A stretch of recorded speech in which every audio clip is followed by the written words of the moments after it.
Hello বন্ধুরা, আমি আরেকটি ভিডিও নিয়ে আজকে চলে এসেছি।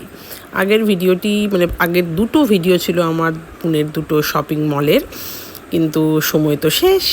আজকে আমরা বাড়ি ফিরছি, আমাদেরকে মালদা ফিরতে হবে। তার জন্য দেখতেই পেলেন যে সকালবেলা 2:30-3টের সময় উঠে আমরা রেডি হয়ে একদম বেরিয়ে পড়লাম।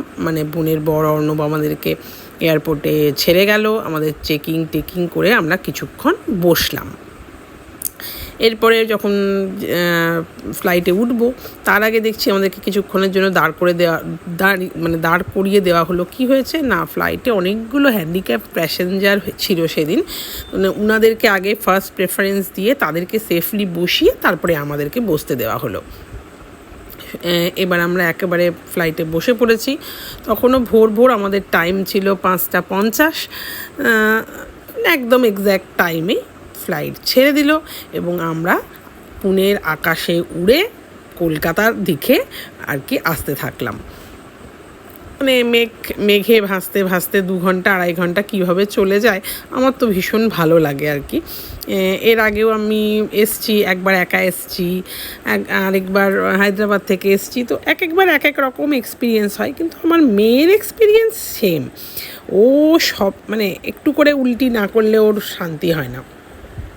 মেঘগুলোর এক এক সময় এক একটা আকৃতি মনকে একেবারে অন্য জায়গায় পৌঁছে দেয় তো মেঘের এই খেলা দেখতে দেখতে সূর্য একদিকে উঠছে, আস্তে আস্তে সকাল হচ্ছে, আর এই মেঘের পেঁজা তুলার মতন মেঘের সুন্দর দৃশ্য দেখতে দেখতে আমরা কলকাতার মাটিতে চলে আসলাম।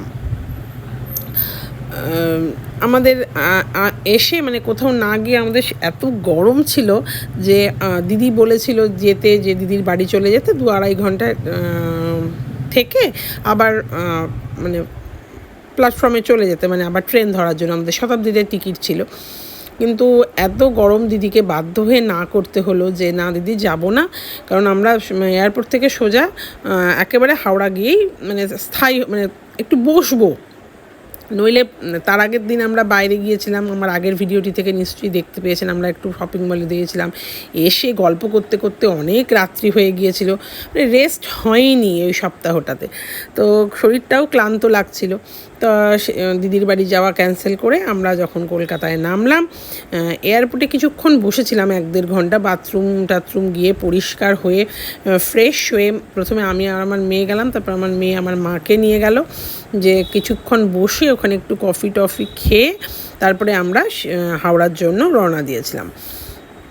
আমাদের হাওড়ায় শতাব্দী হচ্ছে 2:20-তে। এসে বসেছি, ঠিক ছিল। এসে ওয়েটিং রুমে আমরা লঞ্চটাতে বসলাম, খাওয়া দাওয়া করলাম, জল খাবার খেলাম, কিছুটা লাঞ্চ খেয়েছিলাম এবং কিছুটা নিয়ে গিয়েছিলাম যে ট্রেনে খাবো। এইবার কলকাতার জ্যাম বুঝতেই পারছে না, সেদিন প্রচণ্ড গরম ছিল। কিন্তু মাঝখান থেকে দেখলাম আমাদের ট্রেনটি আবার লেট হয়ে গেছে, 2.5 ঘন্টা লেট হলো। যেটা 2:25-এ ছাড়ার কথা সেটা 4:30-5টার দিকে ছাড়লো।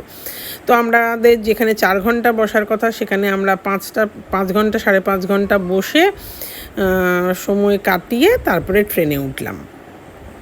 এইবার হলো এক ঝামেলা।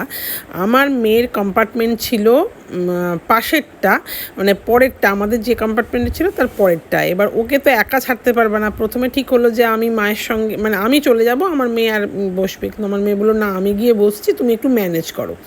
বিশ্বাস করুন, পাশে অনেক সিঙ্গেল ছিল ভদ্রলোকরা। আমি বললাম স্যার, আমি নইলে আপনাদেরকে লাগেজটা আমি দিয়ে আসছি, বা আমি টিটিকে বলে করছি।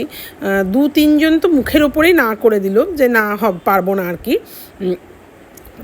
তারপরে একজন ভদ্রলোক দেখলো যে না সত্যি ভীষণ অসুবিধা হচ্ছে, আমি বারবার পাশে কোচটাতে যাচ্ছি, দেখে আসছি মেয়েকে। তখন বললো না ঠিক আছে, টিটি আসার পর আমি টিকিট দেখিয়ে আপনার মেয়ের জায়গায় চলে যাব।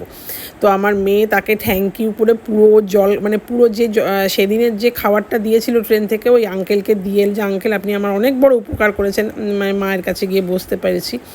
এবার এসে তোর খিদে পেয়ে গেছে, যা ছিল ও খেলো দিল। তারপরে আমরা আস্তে আস্তে মালদাতে এসে পৌঁছালাম। আপনারা দেখতে পাচ্ছেন আমার গলার তখন খুবই অবস্থা খারাপ। এখন তো অনেকটা ভালো আছি, মাঝে মাঝে কাশি উঠছে, তখন খুবই কথা বলতেও আমার ভীষণ কষ্ট হচ্ছিল। মালদাতে নেমে গেলাম। সোমেন আমাদেরকে নিতে গিয়েছিল। নিজের জায়গায় নেমে যে শান্তি তার বলে বোঝাতে পারবো না। তো আজকের ভিডিও এখানেই শেষ করলাম। Good night.